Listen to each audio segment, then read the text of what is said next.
നാം ദൈവത്തിൻ്റെ സ്നേഹവും കരുണയും നന്മയും അനുഭവിച്ചറിയുമ്പോൾ നന്ദി പറയണം. നന്ദി പറയുന്നത് ദൈവത്തിന് ഇഷ്ടമാണ്.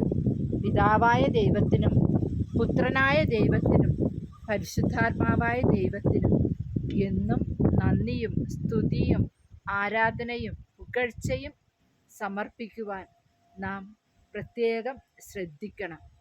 എങ്കിലേ ദൈവത്തിൻ്റെ സ്നേഹം നമ്മുടെ ജീവിതത്തിൽ അനുഭവിക്കുവാനായിട്ട് സാധിക്കുകയുള്ളൂ.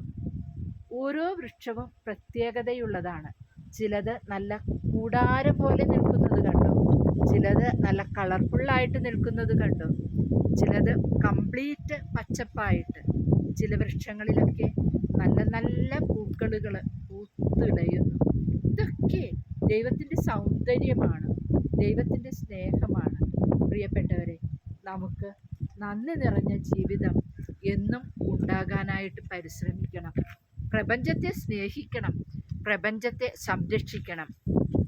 പരിസരത്തെ നാം എന്നും നന്ദിയോടെ ഓർക്കണം.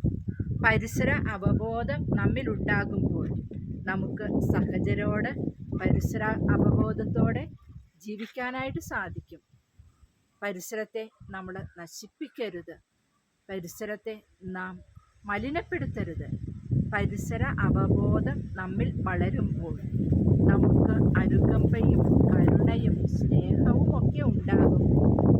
സഹചരങ്ങളോട് എന്നും കരുണയും സ്നേഹവും കാണിക്കുവാൻ നമുക്ക് പരിശ്രമിക്കാം. ഈ വിശ്വമനോഹരമായ പ്രപഞ്ചത്തെ ഓർത്ത് നല്ലവനായ ദൈവമേ, അങ്ങയെ ആരാധിക്കുന്നു, സ്തുതിക്കുന്നു, മഹത്വപ്പെടുത്തുന്നു.